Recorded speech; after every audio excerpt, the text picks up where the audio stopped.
Alright guys, how are you guys doing this morning? Happy new week to you all right there. On this particular video, one I want to watch, so it's coming from a lady, an Igbo lady to be precise. You know, she's a lawyer. Where did this woman talk is deep, very, very deep. But the unfortunate part of this particular video, one I want to watch, so say, now because say she be Igbo woman. You know, because I don't want to judge her, but I know I've previously said similar things that why is it that the biggest problem that Nnamdi Kanu is facing today is from the Igbo people, especially the elites. This woman says she's a lawyer, so she's part of the elites. She finished Nnamdi Kanu. She went on by saying, no court where you go that Nnamdi Kanu's appeals will be accepted.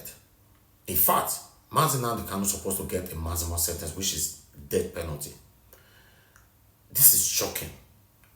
And she raised so much praises on Justice Omotocho. I want us to listen to this video carefully, and I would like to read your opinion on the comment section. This is NAIJA Watch Media. Join us every day, 7 p.m. Nigerian time. Let's continue to talk about the things that's affecting you and I. Guys, let's take this together. Comment section. I have gone through the judgment. I read it. That judgment is airtight. Justice Omotocho did a very thorough job. Now let us even look at it. He had his lawyers along the line. His choice of lawyers were even very okay. Kanu Agabi SAN. I love that man to stupor. Good, brilliant, one of the best lawyers in Nigeria. He had them along the line. He debriefed them that he want to do his case himself. They gave him time to do his case himself. He started dribbling everybody. Okay, look at his attitude in court. How do you even start to beg for such a person? I was just asking. If you even want to beg for such a person, how? Get a hold on your emotions. Because the international community is watching. Now they want to, if they even want to beg for you, how do they start? You that insult a judge, call the judge by the name and tell him doesn't know anything. You that push people, don't touch me, you are pushing. Why the drag, to what end? And nobody's looking at that. Nobody's looking at that. He had his chances. Okay, defend yourself. Yes, anybody can defend. Anybody can represent themselves in court. Defend yourself. Time was running out. Defend yourself. Nothing. Let me tell you, when you rest your case on that of the prosecution, when you say, look, I have no case to answer, or I rest my case, it's suicidal. You are not giving the court the right to judge you by your opponent's testimony against you. That is what he did. Okay, my opponent has finished talking a bit. I don't have anything to answer him. You refuse to put a defense. No matter what the defense is, put up a defense. You did not put up a defense. You did not put up a defense. And you want the judge to give you what you don't ask for. You want the judge to perform magic. How? By the time you rest your case on that of the prosecution, it is a suicidal. Immediately he did that, and I knew it was suicidal. What were people expecting? That they would not free him? He couldn't even defend himself. Come and say, okay, at least leave your legal, even though you know all the law. When it comes to representing yourself, you will lose it. I am a lawyer, a proud lawyer. But there are some cases that are personal. I will have to brief my colleague to come and represent me. Because if I represent myself, I will lose, I will make mistake. Dr. Adagwonweya, even if you are a born lawyer, Dr. Adagwonweya, when she come to shove, you call a lawyer, you brief a lawyer to please come and, you know the law. But when it comes to that representing yourself, you must miss it. You be emotional. You had a very beautiful legal team. Kanu Agabi SAN. I know they joke with that man. You debriefed him. That guy, shit. How do you start to beg? How do you even start to defend such a person? Erratic, anger, everything, everybody watched it. Yet people are saying it's injustice. How? How is it injustice? Those who lost their life on hip-hop and all this demand, what happened? And people were not listening to his radio communication. You were not listening to everything he was saying. You were not listening to, what about the military guys, the military couple that were killed in Olu?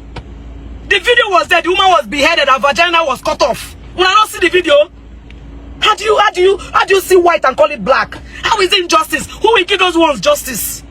Whose command were they carrying out? Igbos in military, waste them, kill them. Whose command were they carrying out? Whose command were they carrying out? You incite people into war, you incite people into fighting themselves and say it's not your fault because you are not the one in the forefront that did it. As long as you are an influence that incited these people, my dear, you are going down with them. So at what point did they do injustice? Let me understand. You are calling it injustice. What is injustice? He was given a right to represent himself. He was given a right to counsel. He was given I was even shocked that Justice Omotosho gave his people right for allocutus. I called one or two of my friends. I was following up yesterday, but I was too busy. So once I would just call Victor. Alpha, I definitely delivering the judgment. Okay, what about allocutus? This one, he doesn't have a lawyer. Who will do allocutus for him? Allocutus means plea for mercy.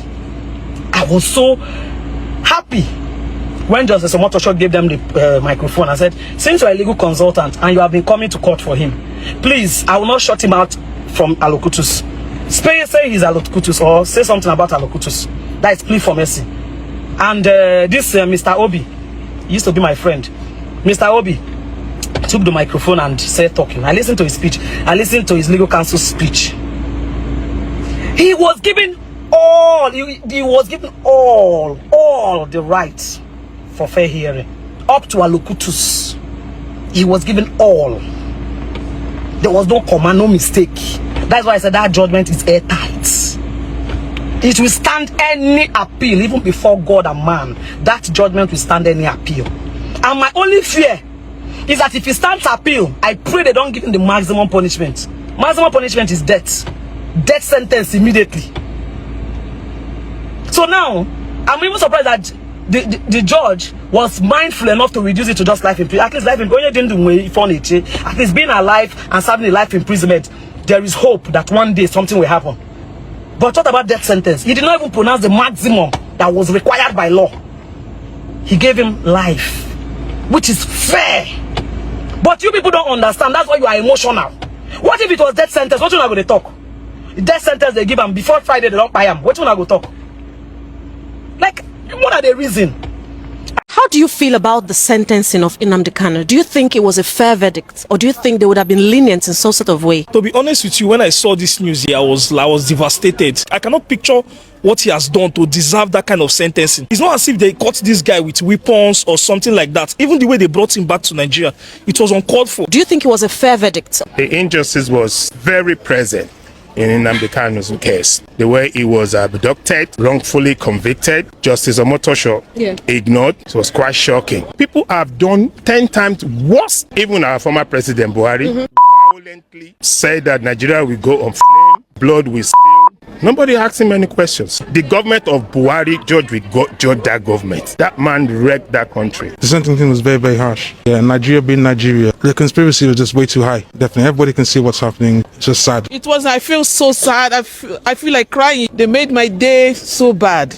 It wasn't a good one. The judge didn't do well. Motosho, you didn't do well. They just concluded, because giving somebody that is innocent life, it doesn't sound well. The verdict the judge read was something that was given to him. He didn't prepare it because he wasn't even reading it clearly. There's not freedom of speech in Nigeria, and it's a very big problem today. Absolutely. If anyone speaks out, then you are in trouble. It's either they get you killed or jail you, and that's what they've done to him. Some people believe that the outcome would have been entirely different if he was from another tribe. Do you believe this or not? I think so, to some extent, and this is what Nnamdi Kanu have been saying for a very, very long time.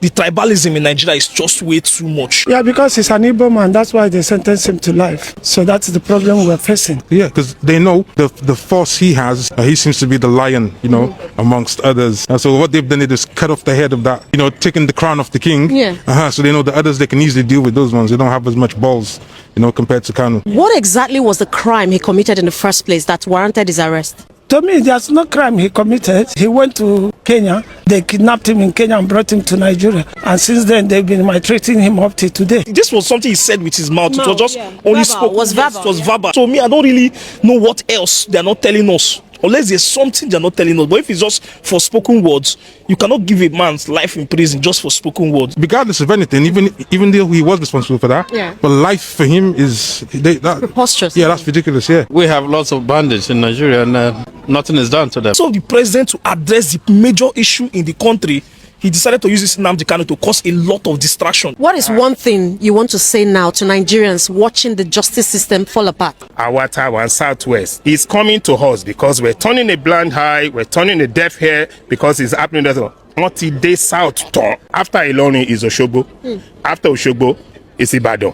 After Ibadan, Lagos. Otideko. Yeah. God continue to keep us safe. Amen. Thank you very much, sir. 3 reasons why the justice served on Mazi Nnamdi Kanu feels like injustice to some of us. Number 1 reason, Nnamdi Kanu preached Biafra, instigated people to fight for Biafra and so on and so forth. But you have never seen an Nnamdi Kanu holding a weapon, carrying a gun, carrying a grenade.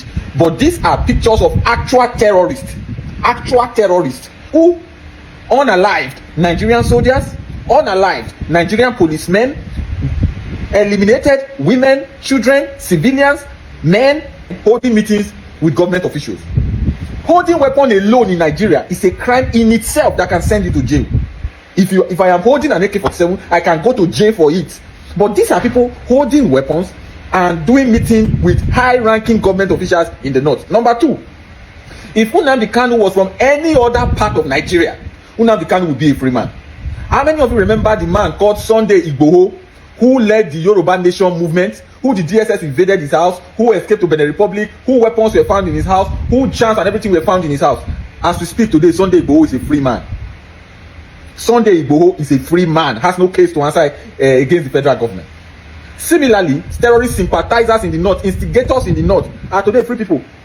Sheikh Gumi is a free man. Sheikh Gumi has sat down with terrorists in the past, has advocated for terrorism in the past, has said that terrorists are our brothers and sisters, that they must be allowed to survive and live and thrive. So Nnamdi Kanu is only being sentenced to life imprisonment today in Nigeria, not because of his sin or in spite of his sin, but because he's from the southeast. Just yesterday, news came out that ISWAP terrorists, Mahmuda terrorists who were arrested, these are actual terrorists who have guns, who have operational plans, who have actually carried out killings. These are not agitating for an independent state of Biafra or asking for one thing or the other, who are actually fighting the Nigerian state, who are holding the Nigerian state hostage. One of them was sentenced to 20 years imprisonment today, according to this newspaper report. These are people who carried out actual terrorist attack on the UN building, attack on the police headquarters in Kanu, attack on the church on Inowo, and many other attacks. Who masterminded them? 20 years imprisonment. But Nnamdi Kanu has been sentenced to life imprisonment. So how come we have 2 laws? One law sentences Nnamdi Kanu to life imprisonment. One law sentences a terrorist caught with weapons to 20 years imprisonment. Keep in mind, Nnamdi Kanu has already spent over 10 years in detention. I said this fully aware of the problems that IPOP created. I was serving in Aba in 2015 where IPOP started, and I remember how soldiers were escort us to even go to the market to buy food to eat. So I understand what I am talking about. But I still feel that in the Nigerian context, this is not justice. This is a miscarriage of justice.